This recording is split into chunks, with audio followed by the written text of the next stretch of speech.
মহাভারতের যুদ্ধে অর্জুনকে গীতার পাঠ বুঝিয়েছিলেন শ্রীকৃষ্ণ। বিশেষ দিনকে কেন্দ্র করে কলস যাত্রা ও ভূমি পূজনের আয়োজন করে হিন্দু সনাতনী সংগঠন।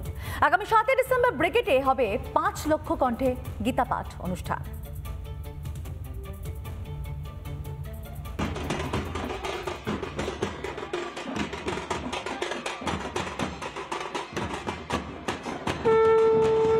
পাঁচ লক্ষ কণ্ঠে গীতা পাঠের প্রস্তুতিতে কলস যাত্রা। খিদিরপুর দইঘাট থেকে ব্রিগেড প্যারেড গ্রাউন্ড পর্যন্ত হলো কলস যাত্রা। গঙ্গা জলের কলস নিয়ে যাত্রা মহিলা ও সাধু সন্তদের। কলকাতা শহরে খিদিরপুরে দইঘাট থেকে এই মুহূর্তে সেই শঙ্করাচার্যের সেই যে মূর্তি, সেই পালকি এই মুহূর্তে এগিয়ে চলেছে। আজকের দিনে কুরুক্ষেত্রের মাঠে ভগবান শ্রীকৃষ্ণ অর্জুনকে উপলক্ষ করে শ্রীমদ্ ভগবদ গীতা শুরু করেছিলেন। তো সেই মক্ষদা একাদশীকে কেন্দ্র করে তাই আজকে আনুষ্ঠানিকভাবে আমরা এখানে জল নিয়ে ভূমি পূজন কুরুক্ষেত্রের মাটি আনা হয়েছে। কলস যাত্রার পর ব্রিগেড প্যারেড গ্রাউন্ডে হলো ভূমি পূজনও।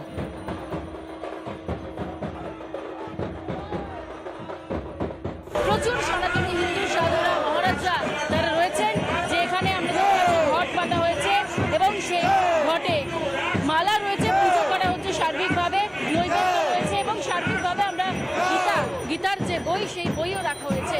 ভোট তো সঠিক লোকে দিচ্ছে, ভোট গণনা হচ্ছে না দিদি, সঠিক গণনা করুন কেন্দ্রের লোক দিয়ে।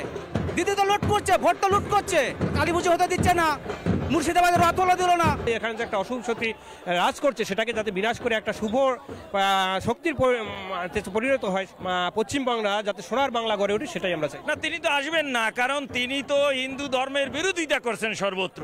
তিনি 30% যে দুধেল গাই সেই ভোটগুলো নিয়ে দিয়ে ক্ষমতায় থাকার চেষ্টা করছেন। অনুষ্ঠানে মমতা ব্যানার্জি আমন্ত্রিত থাকলেও তিনি কি আসবেন, তার উত্তর এখনো দেননি মুখ্যমন্ত্রী।